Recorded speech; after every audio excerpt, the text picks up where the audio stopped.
Judge has ruled a new primary must be held in the Democratic mayor's race for the candidates in Bridgeport, but it won't happen until after next week's general election.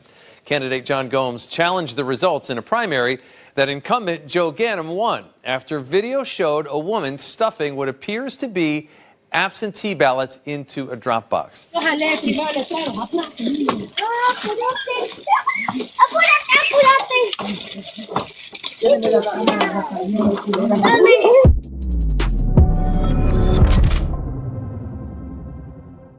Who, baby? Gotta catch them all. Gotta get those votes, baby. We will do it on this show. We're the only ones with the brass in our shorts to actually go there. We will expose voter fraud rampant across the country. Provable fraud, criminal fraud happening here and being caught by Democrats? Whew. Buckle up for this one. We're going to go there today. Today is Thursday, November 2nd, 2023, and Democrat judges are overturning elections in Democrat counties based on Democrat fraud against Democrats. The timeline is so broken and it's so delicious. Anthony Fauci run laboratory in Montana, in America here, was experimenting with coronavirus a year before the COVID pandemic. The same bat molecule coronavirus that created COVID was being tampered with in Montana. These people are getting sloppy. And somebody who's not sloppy at all, House Judiciary Chair Jim Jordan joins the show. My name is Benny Johnson, and this is The Benny Show. Ladies and gentlemen, we will be bringing you the horrible results of broken election systems on this show. Now, some of the results of these systems are very, very bad policies that affect your life. For instance, 40-year high inflation, the inability to buy a home, mortgage rates that are the highest of my lifetime, and the collapse, of course, of our economy. These people Marxists hate capitalism. Best way to collapse it would be, of course, to just destroy capitalism itself, to destroy the beacon of capitalism, America. Please invest with my friends at Allegiance Gold. Please consider diversifying your investments today. Back it with real, hard, physical assets. I have some sitting right next to me in the studio here, and I may even be giving my Christmas bonuses in gold this year. Who knows? I believe strongly, ladies and gentlemen, in diversification, and you should call my friends at Allegiance Gold. They're the best and most trusted in the industry. Protect with Benny today. ProtectWithBenny.com today, or call 844-66-BENNY and get $5,000 in free silver with a qualifying investment. Don't wait. Protect your future now. Allegiance Gold. ProtectWithBenny.com today. Well, ladies and gentlemen, I have a question for you about Joe Biden, which will be tough. A tough one to answer. And I'll probably ask Jim Jordan. Jim Jordan will be on the show, and it's going to be great. I'm going to call him Speaker Jim Jordan. I'm going to call him that. I'm preparing you. I'm preparing him. If his staff is watching right now, I will be calling him Speaker Jim Jordan throughout the program. Big fan of Jim Jordan. I like Jim Jordan. So the question I have for you is, when is Joe Biden telling the truth? We've obviously cataloged Joe Biden and his lies on this program, but when does Joe Biden tell the truth? You know, at some point, you got to assume that the lack of synapses in the brain, the deterioration of the brainstem, and the dementia is going to result in the guy having Freudian slips, right? So-called because, well, it's when you're not supposed to say the truth or what you truly believe or what you're actually doing, but you just do it, right? You just do it. And you can find moments like this with Joe Biden where he's so tired, he's so beleaguered, he's so worn down that like the veneer of lying that has plastered his entire political career, it just starts to crack and crumble. Clips like this is Joe Biden at the White House, unrelated to our first story, but a clip at the White House, something that we talk about all the time, of course, Joe Biden fraud. Joe Biden sitting at the White House with the Prime Minister of India and all of his various, all the various apparatchiks and the Obama apparatchiks that surround, the phalanx of Obama staffers that surround Joe Biden and force all of Barack Obama, the real president of the United States, running the country from his sweatpants with his iPhone in a mansion down the street from the White House in Colorado. This guy, Joe Biden, straight up saying, with cameras on, I've sold more state secrets than I can count. It's like, he just says it, right? He just says it. Watch. I was just thanking, anyway, I started off without you. And I sold a lot of state secrets and a lot of very important things that we shared. I've sold a lot of state secrets, a lot of very important things that I've shared. This is Joe Biden's exact quote. Pull the White House transcript.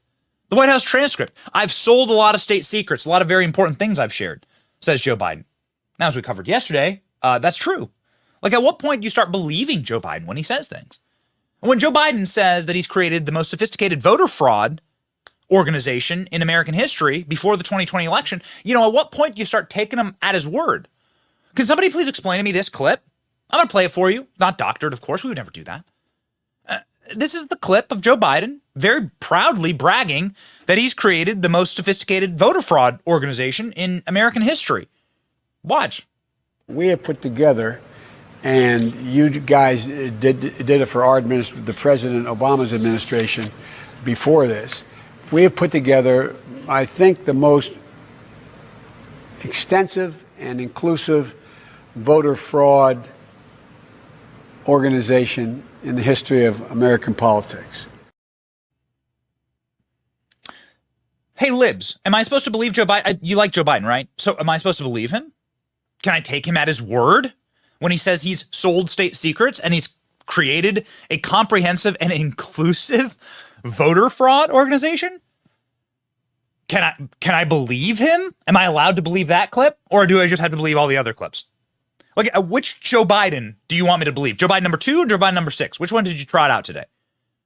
Which guy got the injection today? Like, at what point am I just allowed to say, yeah, okay, it's pretty obvious that you are committing, that what is happening in this country is the broken election system, and we'll get into why it's broken and who broke it and what emergencies they used to break our elections, but it stands to reason that the less secure, the less safe the balloting process is, that the more fraud you are going to have. And we will prove it on this show. And when Joe Biden says inclusive, what does he mean by that? Well, what he means by that is Democrats committing fraud against other Democrats. That's what we're going to start the show off with today. Here, ladies and gentlemen, is surveillance footage of fraud occurring. Now, how do I know that? Is it some Dinesh D'Souza, Alex Jones documentary that created it? It's a 2,000 mule. Well, yeah, actually. But instead of this being something that was, put together by Dinesh, who's awesome and was on the show last week, this is footage from a Democrat-controlled Connecticut county where a Democrat judge played this footage in a courthouse and just recently slammed his gavel through the table, saying the amount of fraud in this election is shocking and bone-chilling and is so egregious that I'm ordering a brand new election. This is a Democrat primary election. These are Democrats against Democrats. Democrats using drop boxes and unlimited mail-in balloting against their fellow Democrats. Now, am I allowed to talk about that? Because it's happening in a Democrat county, can I talk about these things? Am I allowed to do this?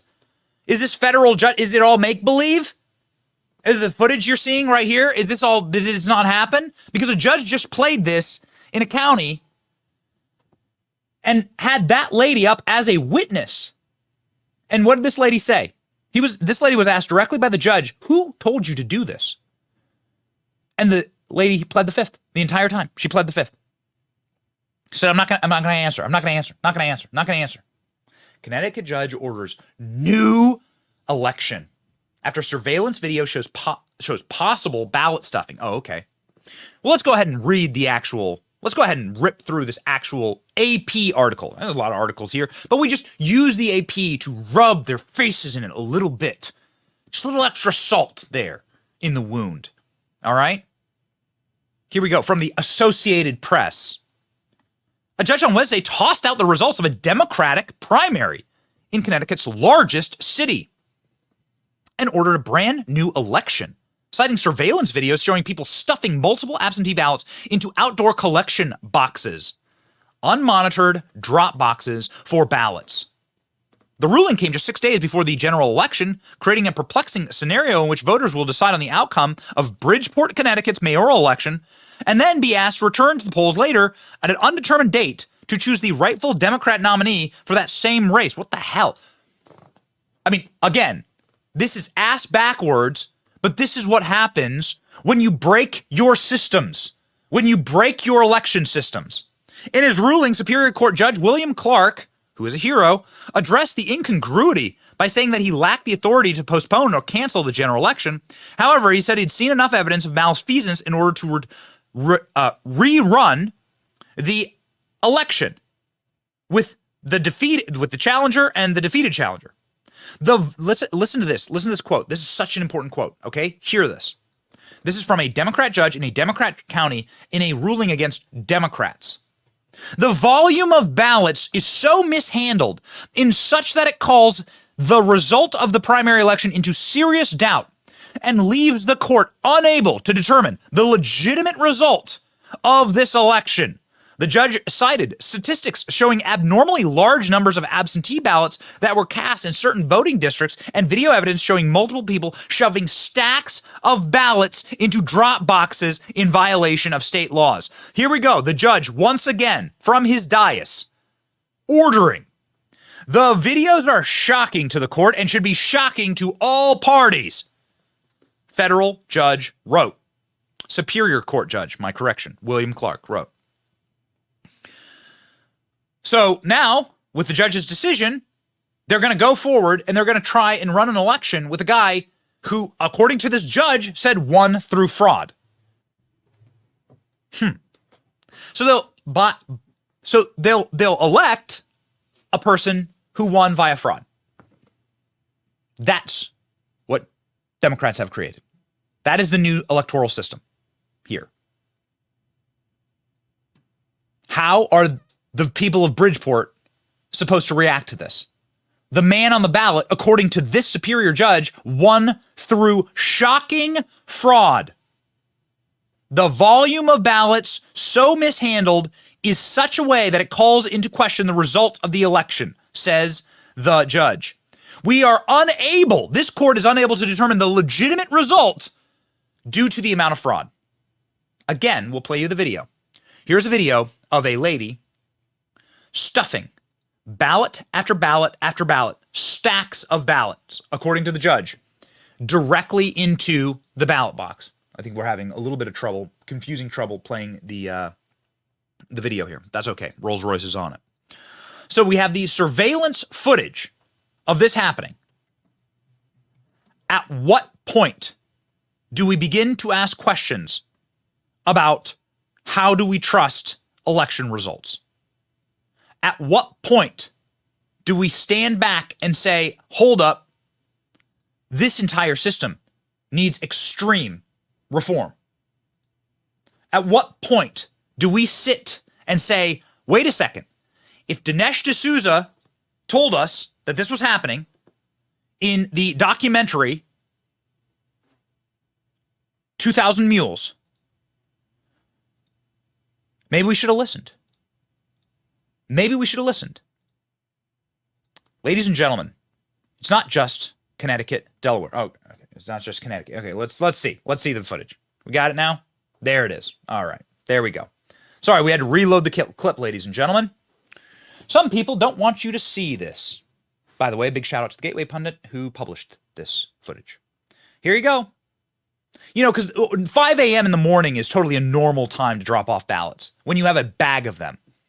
This is totally what happens. Let's just talk through this video. So this lady starts at 5 a.m. in the morning with a giant bag of ballots, runs in and shoves stacks of them. Then she walks over to the corner, turns around, and retrieves more stacks of ballots and shoves them into the drop box. There you go. Here you go. There she goes again, walking presumably off camera. And then here she comes making her third deposit of ballots. Boy, she's got a busy morning ahead of her. There you go. More ballots into this drop box. An important reminder, these are Democrats against Democrats. These are Democrats running against Democrats, committing fraud against Democrats. Here's your official state of Connecticut ballot drop box. Hey, maybe unaccountable ballot drop boxes is a bad idea. Well, there you go. Here she is, again, working for the county. You want third world elections in this country? You want Kim Jong-un, Saddam Hussein-style elections? Here she goes again. Boy, she's an employee. Incredible. She's an employee at the county seat building. And here she is using her county paycheck to stuff ballots. Incredible. So, Wanda, that lady's name is Wanda Pataki. She is the vice chair of the Bridgeport Democratic Town Committee. So she is a high-ranking Democrat official. In court, Wanda, who you saw stuffing stacks of ballots there, exercised her Fifth Amendment right against self-incrimination and declined to answer any questions. She is a former city council member. And ladies and gentlemen, she is a high-up Democrat official in the county. Wow. And she refused to answer questions. How'd you get the ballots? Who printed off the ballots? Where'd you get all these votes? It's illegal in Connecticut to deliver for anyone other than the voter to drop a ballot. How'd you get these? Really curious. I think we have a little more insight into how this all happens. Let's move from Connecticut to the blue state of New Jersey. In New Jersey now, multiple Democrats have been charged with fraud for rigging their 2020 election. Incredible. Truly and utterly remarkable. Ladies and gentlemen, let's go ahead and read through. Paterson Council Speaker Alex Mendez stole mail-in ballots along with his wife and two other campaign supporters to rig the 2020 election. This is from New Jersey. New allegations that are far broader and more serious than when he was first charged in 2021. The criminal conspiracy was done to get himself elected in 2020, according to State Attorney General, who said that Mendez and his wife and two campaign supporters stole mail-in ballots from residents' drop boxes, filled some out, and then tried to mail in fake ballots in their efforts to win.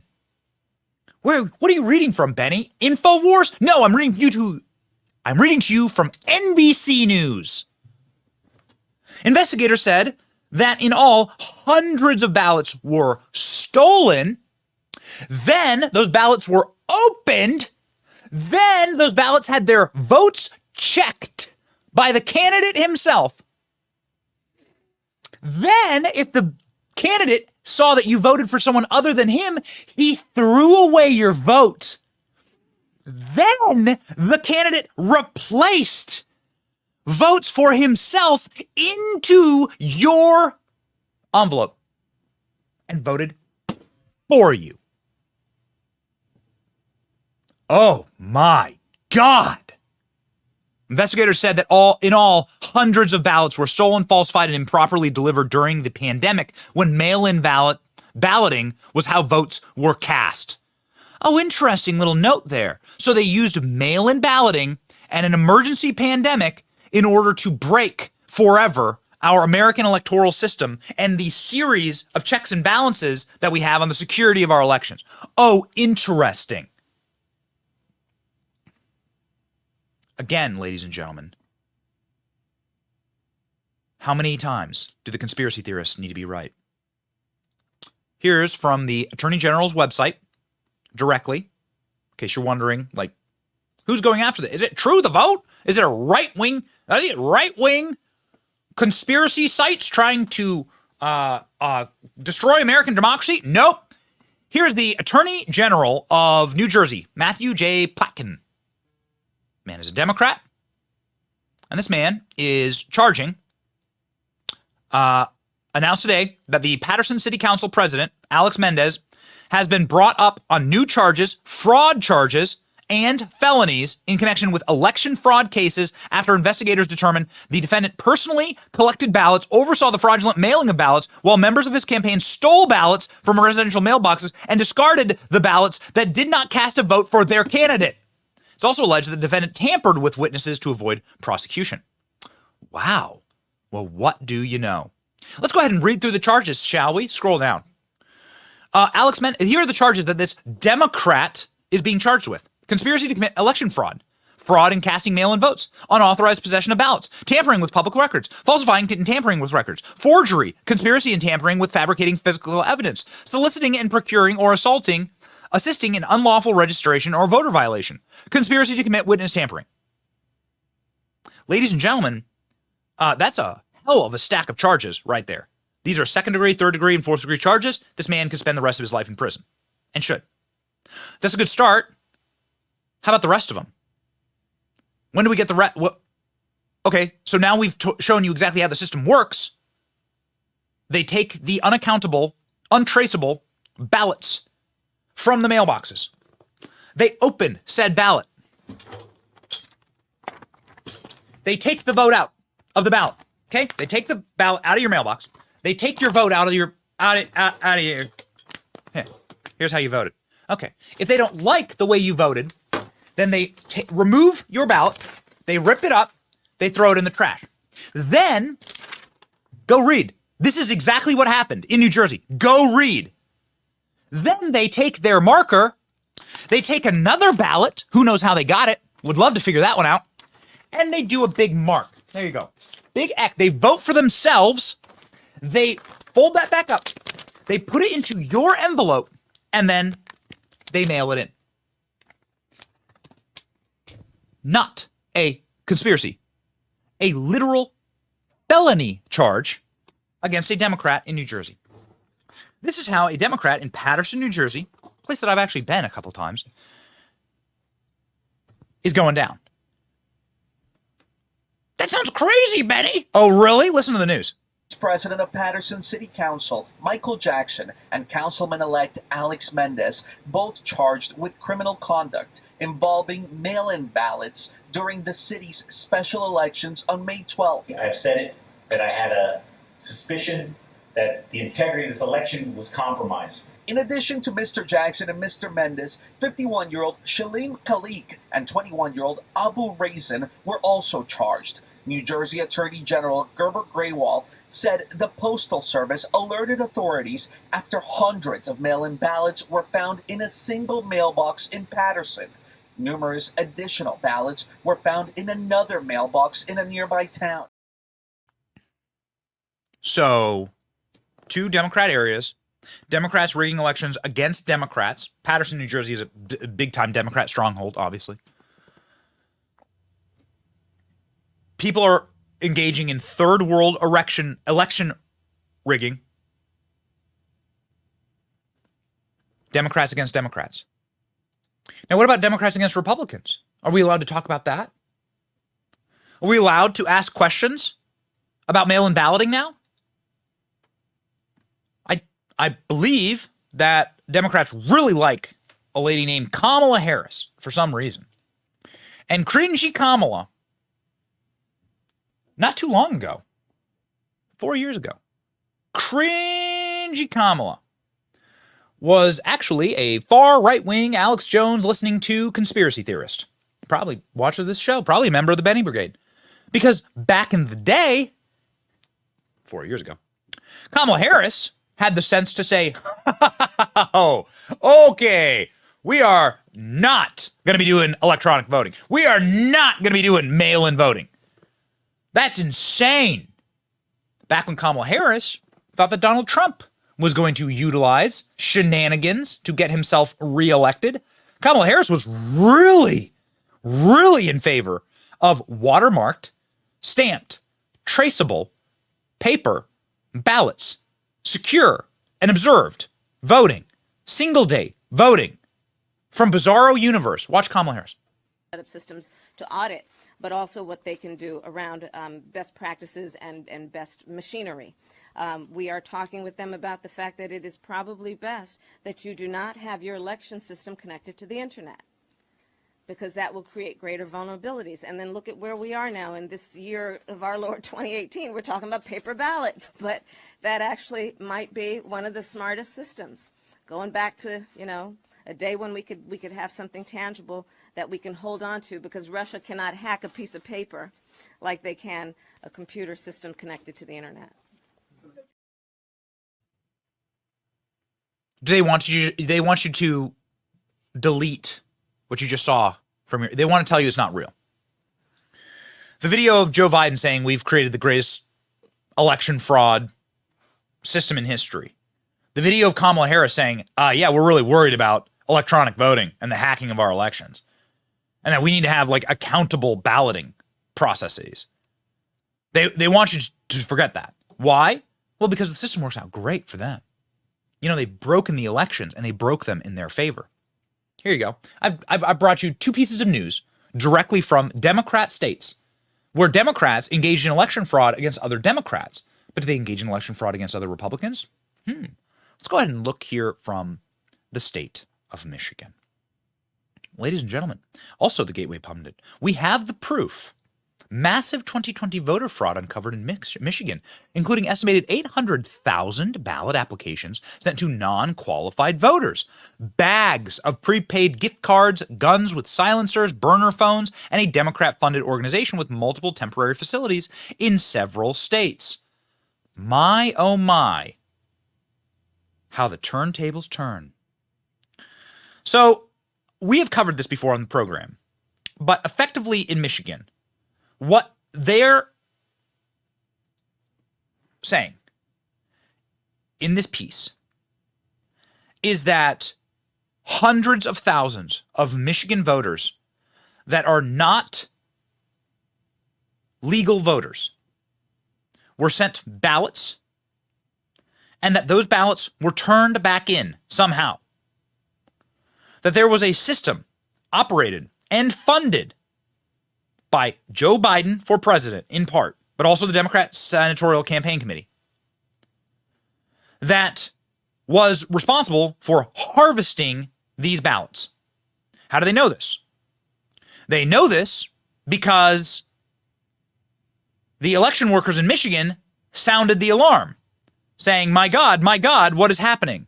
There are tens of thousands of people that are voting, and we don't know how they're voting. They're not registered to vote. They're not legally able to vote, but here their ballots come pouring in.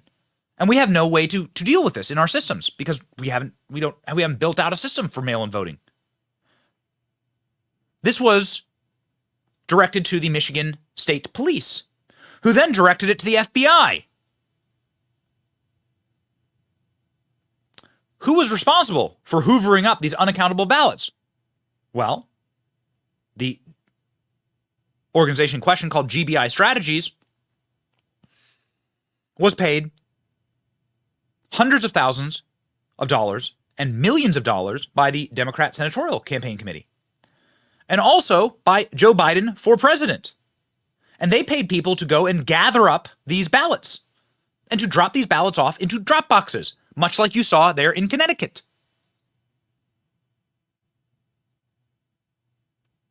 Ladies and gentlemen, the Democrat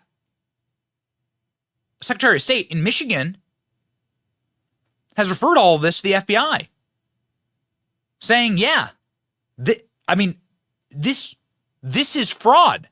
One employee dropped off between 8,000 and 10,000 registrations, voter registrations, in one day. They registered 10,000 people in a day? How exciting. The investigators found that a number of voter applications were clearly fraudulent. You can scroll through here. Show the people the actual police report. I want people to see like the hard evidence here. Police found dozens of new phones, hundreds of prepaid payment cards considered suspicious by police in the report. So what went down? Those mysterious videos that you see of the van. I don't know if we have that, ALX. Do we have the video of the van popping in the middle of the night in Detroit?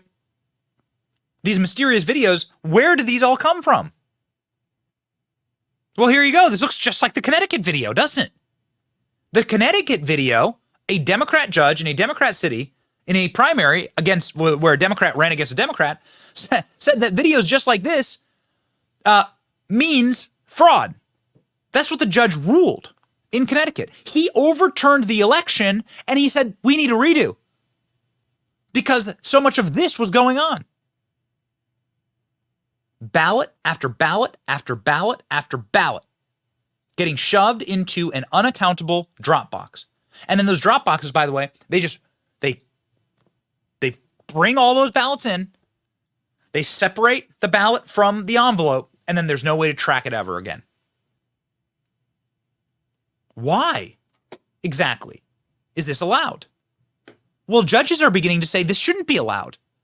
Again, the judge, William Clark in Connecticut, said, you must redo your election. I rule that this election is a fraudulent election, and there's no way to trace the legitimate winner due to activity just like this. Where'd all those ballots go? Where'd they all go? What's happening here? This is the ballot tabulation center in Michigan that you will recall stopped all of its voting on election night. Why did that happen? Nobody's ever been able to explain it to me. Why? Why did 5 swing states stop their tabulation of ballots on election night? Can somebody please give me a logical explanation? I've been following politics for a very long time. Nobody's ever been able to answer that question for me. If somebody gave me an answer, a legal answer, then I'd say, okay. As a rational person, I'd say, all right. If somebody was able to show me a time in election history, and again, I've followed every presidential election since the election of 1992. I'm a big-time dork. I've liked politics for a very long time. The election of 1992, I remember watching. I was like young. I was like 8 years old.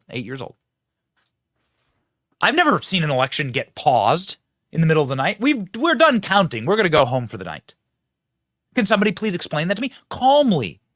Slowly. Like I was a child, you know? Someone please break it down for me. Michigan State Senator Ruth Johnson, who is the former Secretary of State for the state of Michigan, says, and I quote, this is the former Secretary of State for the state of Michigan. Again, not a crackpot, a real person with a legitimate legal basis, says, my estimate is that over 800,000 ballot applications were sent to non-qualified voters in Michigan, including many individuals who had moved or died, or even some individuals who were underage or non-citizens. Many were sent to people who had moved out of the state. These ballot applications, if turned back in, would cause a live ballot to be sent to that address by the clerk. Both the ballot applications and the live ballots were not seriously checked for a signature match because Democrat Secretary of State Jocelyn Benson purposefully advised clerks to illegally assume and presume that the signatures were a match. Says the former Secretary of State of Michigan. 800,000 ballot applications.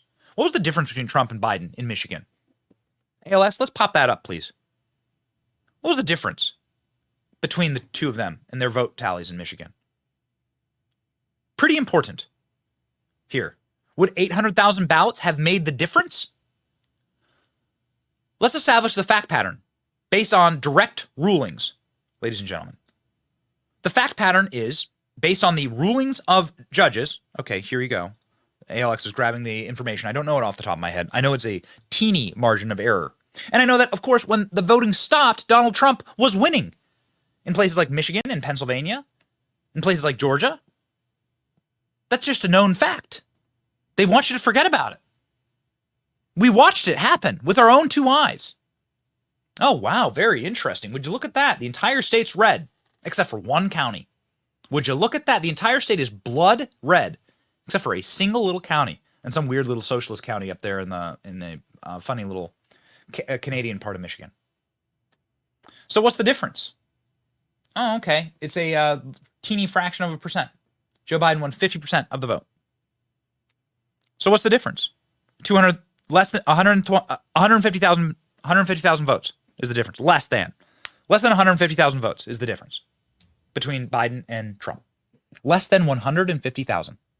And here you have the Attorney General of Michigan, former, who is now a state senator, saying 800,000 non-qualified voters got ballots. That resulted in a live ballot. That resulted in a system where Joe Biden for president and the Democratic Senatorial Committee shoved enormous amounts of money to an organization to go and hoover up and harvest those ballots. Got it? Benny, you're crazy. You're crazy. There's no way this is real. Well, if it's not real, why did the Michigan Secretary of State refer all of this once it was reported out by the Gateway Pundit, who, again, I give like massive credit to for breaking these stories? Where did the Michigan Secretary of State, Democrat, refer all this to the FBI in a panic? And the FBI said, okay, we got it. Yes, this is really bad. Why? Why is it that this makes national news? If it's not real and if it's not really happening, then why do clips like this exist? Between 8 and 10,000 voter registration applications. And in the report, the Muskegon city clerk mentions that this woman brought an additional 2,500 voter applications, and I think it was the following day. And that's when the police started following her. Another interesting point is the police began tracking these individuals that they thought were involved in this ring of voter registration fraud in Michigan. And they were using the same technology, the GPS tracking that True the Vote used, that Democrats and the media mocked as being inaccurate and unreliable. So I think that's important to note, because throughout the report, they talk about the GPS tracking that Here's the police report. We'll pop it up on screen for you. It's worth you to see. For you to see, please observe. This is the actual police, Department of State Police report to the Secretary of State. It's a very, very long, very tedious report using data phone tracking to track individuals who kept delivering stacks and stacks and stacks of ballots to unaccountable drop boxes throughout the state. And how did the police do this? Cell phone tracking data, ladies and gentlemen. Cell phone tracking data. Where have I heard that before? Where have I heard that before? Well, a couple of years ago, a man named Dinesh D'Souza dropped a documentary called 2,000 Mules. You may have forgotten about it. We didn't. It went something like this. Let me say it again. The 2020 election was the most secure Election in American history. Let me begin by asking a very simple question. Do we know the truth about what really happened in the 2020 election? I think millions of Americans know something went wrong, and they have little pieces, and no one's really put it together. I'm agnostic on this question, and I am awaiting more information. If I believed the president were a Nazi, I might steal an election. Bold accusations require bold evidence, and they haven't seen it. We have been working on something big. Show me the money. Can we meet? I've been working with Greg Phillips. He has a deep background in election intelligence. True the Vote has the largest store of election intelligence for the 2020 elections in the world. No one has more data than we do. We identified in Atlanta 242 mules that went to an average of 24 drop boxes. But Philadelphia alone, we've identified more than 1,100 mules. What is a mule? Person picking up ballots and running them to the drop boxes. Oh, okay, got it. That's the conspiracy theory video. Remember? Dinesh D'Souza, he's crazy crackpot for making that video. What do we have now? Let's just really briefly rip through the fact pattern that we just established here. Judges in Connecticut are saying unaccountable drop boxes and the stuffing of those drop boxes mean invalid elections. There is no way to authenticate the legal winner of our vote, the legitimate winner, and so we are going to redo elections. Is it okay when Democrats do it? Against other Democrats? Can we talk about it then? Democrat officials in New Jersey are removing mail-in ballots from your mailbox, figuring out who you voted for, throwing away and destroying your vote. if they didn't like how you voted and replacing a ballot with their name on it. Those people are being charged by a Democrat attorney general in the state of New Jersey. In Michigan, you have the former Secretary of State and the Michigan State Police referring a voter harvesting operation, an illegal voting operation, to the FBI out of panic because 800,000 people that are not legal voters in Michigan may have gotten live ballots. And what happened next? Oh, we may never know. And more curiously enough, ladies and gentlemen, here in Arizona, let's talk about a conviction. In Arizona, a woman was convicted in a border city for harvesting votes and then changing the votes, filling out the ballots. Got it? This lady has actually been sentenced. This lady is now a felon. This woman, again, from the AP, collected ballot, went through the neighborhood, hoovered up. Guess which party she's part of? She's a Democrat elected official, a Democrat organizer. She harvested all the mail-in ballots that she could. She got out her pen, and she literally stood outside the voting center. These people are sloppy. She stood outside the voting center, and she filled out the ballots. It's all on film. It's all on camera. She just filled out the ballots, shoved them in there, and then brought in stacks of ballots and voted. This lady's a felon. Do we have the Heritage site? Get me that Heritage site, ALX. I want you to know something. That one, we are not scared of actually covering this topic because we are on the right. We are right on this topic. The elections in America are broken. They are fundamentally broken. And more importantly, the Heritage Foundation has a voter fraud database where you can see the thousands of other cases, just like what we talked about. Well, Benny, you're just cherry picking some really bad counties, and these places are really bad. Nope. 1,500 voter fraud cases that have been brought to court and where criminal defendants have lost the case, proven instances of voter fraud. 1,200 criminal convictions, civil penalties, diversion programs, judicial findings, and official findings all across America. There's even a map that shows you every state in America, but just go down to the, you just go click on any given state, but in every single state, there are voter fraud cases, every single election, and you can look through some of the charges there. It's always the same. Illegal votes, ballot tampering, illegal registrations, again and again and again. And you can scroll page after page after page after page. Do not let them lie to you. Do not let them psyop you. Do not let them break you. What they have broken is our election system. And there are few people in this country better poised to fight the breaking of our systems and the breaking of what the American people believe to be our last best hope. Donald Trump in 2024 and his next battle.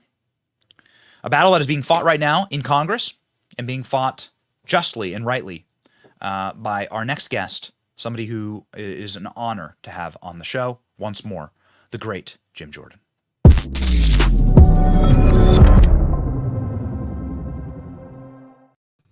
Congressman, we're just kind of blown away that Democrat judges can rule that unaccountable drop boxes, when there's footage of people shoving stacks of ballots in there, that's an illegitimate election. Hey. Yeah, no, that was great. I was listening to that, Benny, what you were talking about and some of the things you were playing there. But remember, I think it was like 20 years ago, we had a bipartisan report saying that, mail-in voting, mail-in balloting is a dangerous place to go. It is all kinds of potential for problems when you do that. And certainly drop boxes fits in that same category. And so I guess in many ways, we shouldn't be surprised that there were all kinds of concerns with the last presidential election, because they told us that. And again, it was bipartisan. I'm the members of Congress who were the authors of that, it's escaping me now. But I just remember that report, bipartisan, saying, don't do this, don't go this way. And then, of course, that's exactly what happened in 2020. And we had all these concerns. And we played a clip earlier of Kamala Harris saying, whoa, electronic voting, unlimited mail-in balloting, this is really bad stuff. Yep. Like Kamala Harris arguing when she was a senator that these things are going to lead to people losing faith in elections.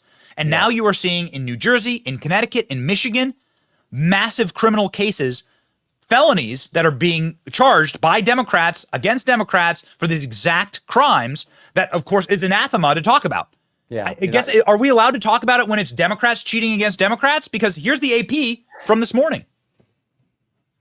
Yeah, I mean, look, I think that's all a concern, and yeah, we're not. There's all kinds of things we're not allowed to say. We're not allowed to, only Democrats are allowed to vote against accepting the electors on January 6, 2001, January 6, 2005, January 6, 2017. But if Republicans raise concerns like we did in 2021, oh, somehow that's wrong. You can't do that. Even though Democrats have done it every time a Republican's been elected this century.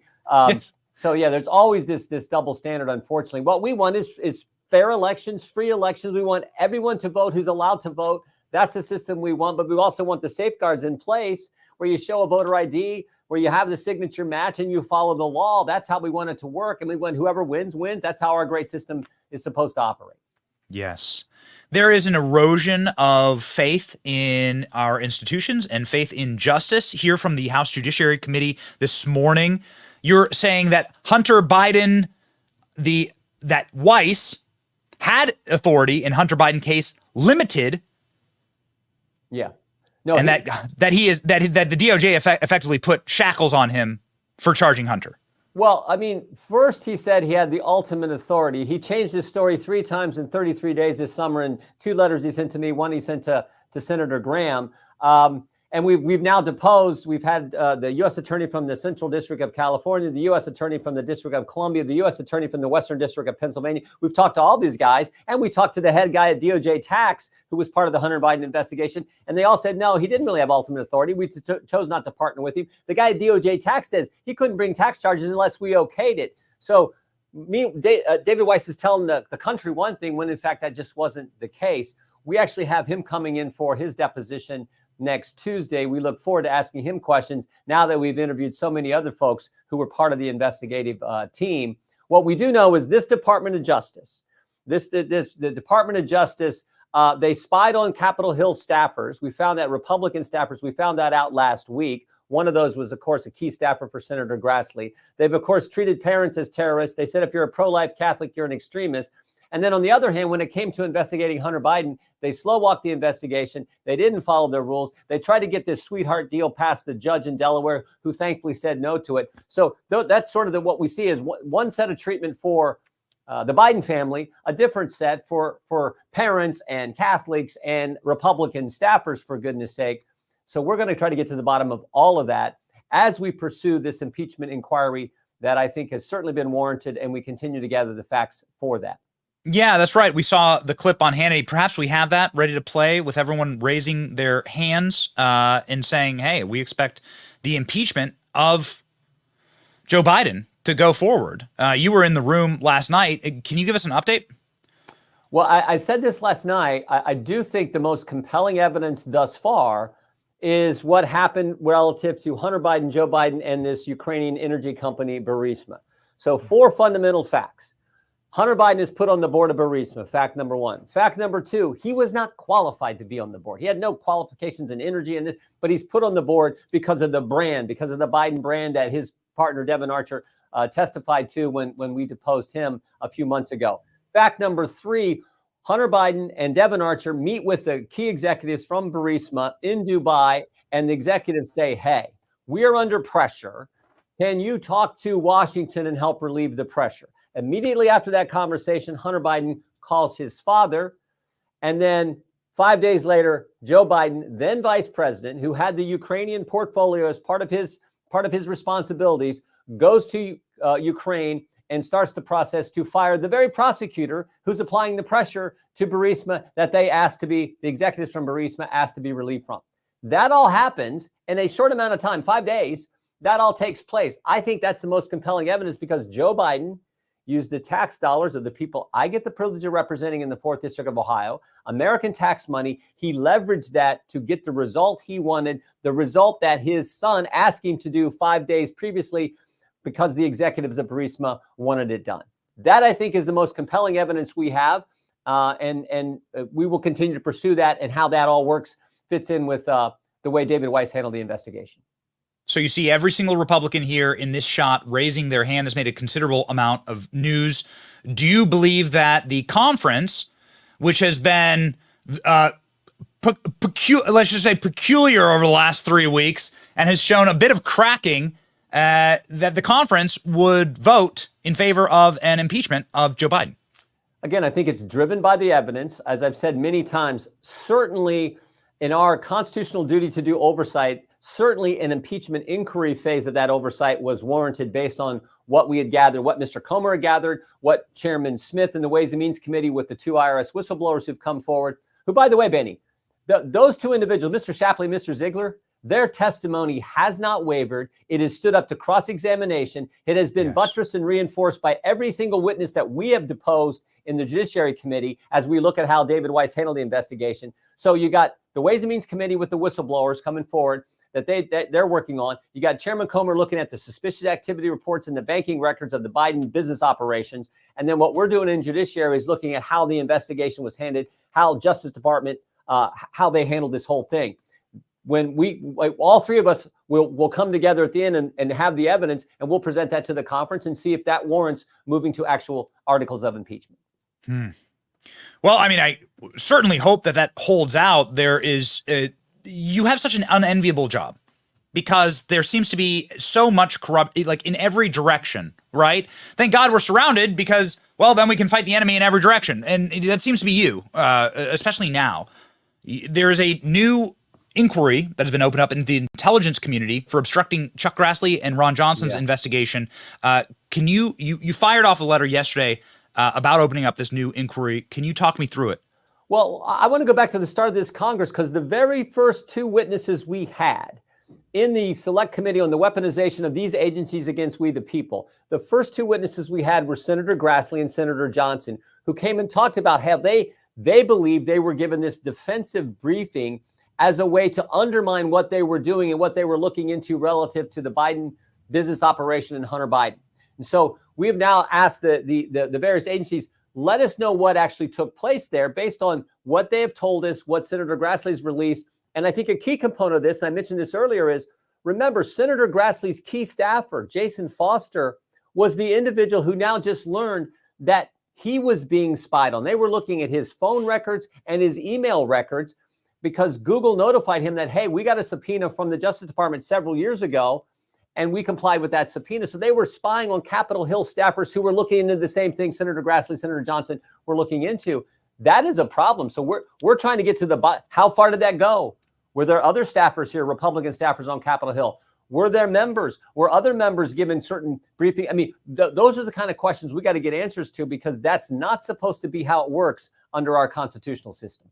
Yeah, it's not supposed to be the CIA saying that Hunter Biden's laptop is Russian disinformation. But here we are, and those people still have security clearances. How is it possible, Congressman? Yeah. Well, it's funny you bring that up because when we talked to Scott Brady, the U.S. attorney in the Western District of Pennsylvania a week and a half ago, during his deposition, he was tasked by Attorney General Bill Barr to be the clearinghouse for all information related to Ukraine and related to Hunter Biden. And in the course of that deposition, I finally just asked him, I said, when did you learn about the laptop? Now, remember, he's tasked with this on January 3rd, 2020. He doesn't learn about it was funny. He got a little smile on his face because I guess we were tracking together and he goes, I didn't learn about the laptop till the story went public in the New York Post on October 14th, 2020. So for 11 months, because they had the laptop even before 2020, they had it in December 2019. For 11 months, they let this guy operate, who's supposed to be the clearinghouse for all information related to Hunter Biden and Ukraine. They don't tell him about the laptop. And he learns like the rest of us learn when it's in the news, when the New York Post reports that story. They also waited 6 months before they told him about the confidential human source. And he finally got to interview this guy, and he told us he felt this guy was credible. So that to me is also emblematic of this problem where these agencies aren't operating, frankly, the way they're supposed to. And it's why we've continued to dig into this for this entire Congress, and we will continue to do so. It's not just how it's not supposed to. I mean, it's like a criminal enterprise. It's a protection racket. I mean, again, it's funny how there's a through line here when it comes to the breaking of elections, but also the breaking of justice in our country. Everything was set up in order to get Joe Biden over the finish line. And it didn't matter what they needed to destroy to do it. and the country be damned. It feels like more and more, it's like we'll destroy this place before we'll let somebody else take power if it's not us. And they're doing just such damage. Yeah, slow walk the Biden investigation while you're calling parents terrorists. I mean, slow walk the Biden investigation. Don't share with the key U.S. attorney the information about the laptop while you're saying pro-life Catholics are extremists. Slow walk the Biden investigation while you're doing all these other things, like while you're spying on Republican staffers on Capitol Hill. That is, again, that is a two-tiered system, and again, not supposed to be how it operates. And it's why it's so important we do the. Now, here's the good news, Benny. Because we've done some of this work and we've exposed some of this stuff, there are some things changing. The IRS, for example, no longer makes unannounced visits to Americans' home. They tell us, oh, that's just because we're concerned about our agents' safety. Baloney. They made that change because we caught him knocking on Matt Taibbi's door while he's testifying in front of our committee, for goodness sake. So there are some things that are changing and moving in a good direction because of the work we're doing and the work you're doing, letting the country know what's going on. Is straight up Stalinist. Final thing, and I know you have to go, Congressman. Final thing, I will be calling you Speaker Jordan on this program. I don't care if it's inappropriate. I don't care if it's not completely accurate. You're Speaker Jordan to me. We were hard in the paint for you, Congressman. We like Speaker Johnson quite a bit. We know that he's been kind of a protege of yours, actually, on Judiciary. Just a quick thought on the Speaker's race and Speaker Johnson. Mike Johnson is a great American, a solid Christian individual, the kind of guy you want in that position. He's doing a great job. I have nothing but great things to say about Mike and his wife. Mike and Kelly and Polly and I, we went to Israel together a few years ago, just the four of us on a trip. It was a great trip. He's a super guy. And again, I think the right values, the right demeanor for that position. And I think he's going to do an outstanding job for the country. All right. Well, Speaker Jordan, not meant to be this time around. Don't worry, we got your back next time. Thanks, Benny. Thank you so much, Congressman. Take care.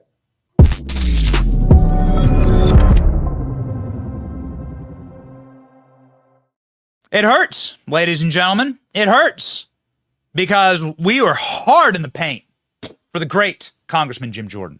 You know this show. This show was deeply, deeply behind Jim Jordan for Speaker, but it does seem that Mike Johnson has the support of a considerable number of people that we deeply respect, along with a number of guests of this show and friends of this show. And so we say good, carry on. To be honest, my biggest mark against Jim Jordan becoming Speaker would have been we would have lost him as an investigative bulldog against the regime, the deep state, and the Bidens.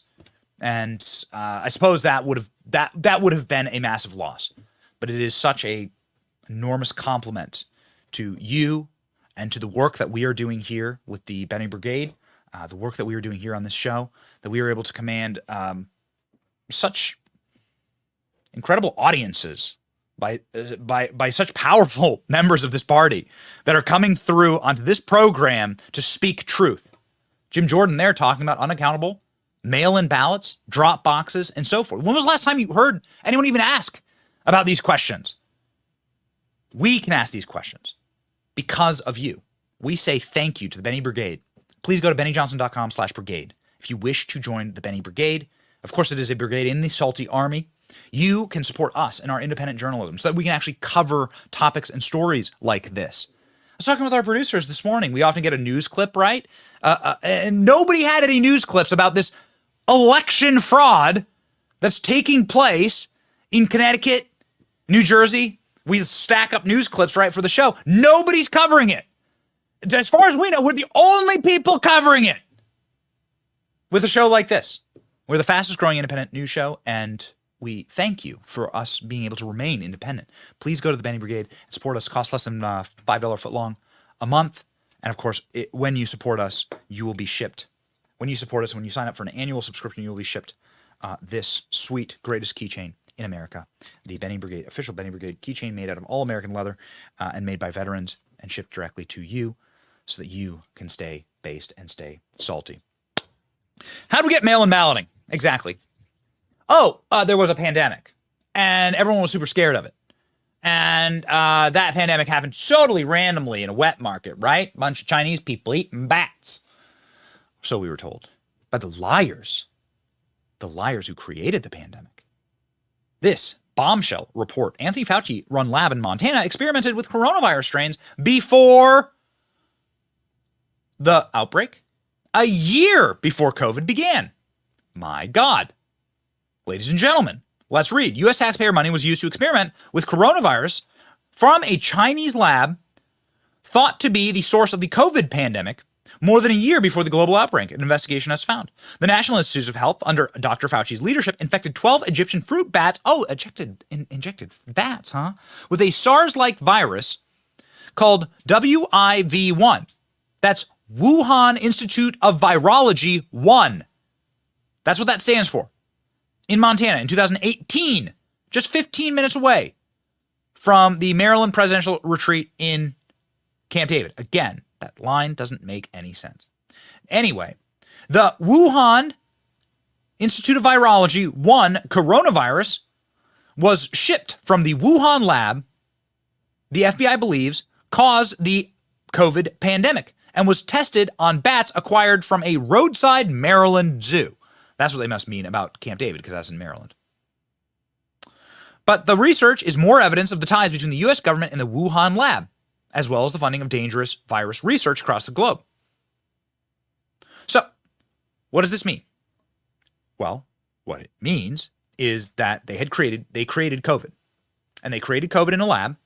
They did it with a doctor named Shizhen Li, who is the coronavirus expert. Shizhen Li is a Chinese virologist who specializes in going up and harvesting bats from their natural environments in high caves in the easternmost rural parts of China.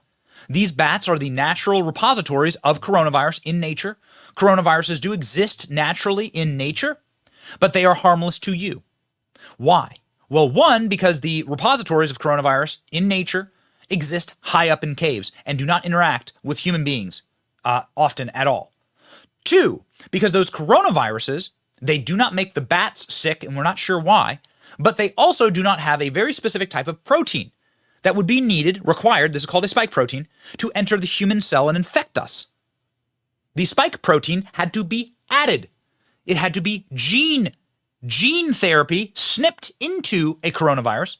So you isolate you bring the bats in, you isolate the bat coronavirus, and then you add a human spike protein, and then that coronavirus has, theoretically, the capacity to infect human beings. That is the only way, biological fact, the only way that this pandemic could have started. Period. Now, the vast majority of our own government intelligence agencies say that. Dr. Fauci funded research to do this exact thing to coronaviruses. He paid millions of dollars to the Wuhan Institute of Virology to do this research. We know the doctors. We know who they are. We know what they were doing. All this information is public. More importantly, and this is really demonstrable, the Chinese themselves, before this became a weaponized political nuclear football, the Chinese themselves did the research and sent investigators to this lab to go and interview the lab techs. Before this was scrubbed entirely from the internet. It's incredible, incredible documents that have been preserved, but the Chinese scientists that were sent there said, whoa, they were doing shoddy experimentation on very dangerous stuff, adding spike proteins to lab particles, and they got infected by their own work. They got infected by their own work. They were sloppy. This lab should be shut down. They were doing stuff that could be considered illegal. This was funded by America. And this needs to be all shut down. And what happened as soon as the scientists issued that report, which you can still find today, ALX, maybe there's something available on it, but worthwhile. You can still find today. The Chinese government swooped in and took over the lab entirely. Scrubbed all evidence. As soon as that report was dropped, Chinese swoop in, lock it down. The military now runs the Wuhan lab in the virology lab in Wuhan. It's the only way that the pandemic could have started. They created a mutant molecule. And then, of course, our media goes into pure hysterics says that the air you breathe is too dangerous. And then they take that government-created weaponized molecule and they say, you need to have mail-in voting because breathing air is now deadly. And we need to have unaccountable, unlimited mail-in balloting forever because the world is too dangerous. And then you get our first story. Democrats in Connecticut committing election fraud against each other through unlimited, unaccountable mail-in balloting. And it's all on tape. See how the circle of life works? See how the system works? How do they track? How do they track these people? They track them via their cell phones. Now, I can't tell you that Patriot Mobile will stop your cell phone from being tracked because, well, they're all on big devices. But I can tell you that Patriot Mobile as a company is a free speech first company run by Christians with excellent morals and that do not fund the type of leftist programming that is destroying our nation. Many of the big cell phone companies do that. Patriot Mobile does not. And that is why we use Patriot Mobile at this show. We are a show that is powered by Patriot Mobile. Go to patriotmobile.com/Benny. Call 972-PATRIOT. Get free activation today when you use the offer code Benny and join me in making the switch today. That's patriotmobile.com/Benny. We use Patriot Mobile and we take it all around the globe, all around the world, actually. It works great. Our phones work great. And we even took it to the Trinity nuclear site. And that's a documentary we'll be releasing on Saturday. Very excited about that. So, ladies and gentlemen, what's next? Well, what's next is we're going to continue to ask questions. We're going to continue to put our shoulder to the wheel for issues like voter fraud and for issues like the Biden crime family. Things you're not supposed to talk about. Things you're not allowed to talk about. Things that make you lose opportunities or advertisers or whatever if you ask these questions. But lucky for us, we got you. And so that's what keeps us going. We have a duty to you. Our fealty is to the audience and to truth and to our God, who we will have to answer to ultimately in the end. And so, ladies and gentlemen, stay centered with your verse of the day. Psalms 55. Cast your cares on the Lord, and he will sustain you. He will never let the righteous be shaken. We march forward, ladies and gentlemen. We will not be shaken. We thank you for supporting us in our work.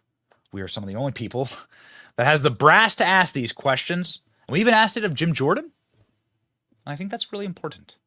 Like, it's our obligation to bring to the Republican Party, like, the priorities of us. And our election systems are so broken, and the erosion of trust in this society is being reduced down to a zero trust society, and we need real fighters, and we need real change. And we have all the faith in the world that God can save this place. But probably at this point, only a miracle. So we keep praying, and we keep marching forward because our God is an awesome God. It's your boy, Benny. Thanks for watching. See ya.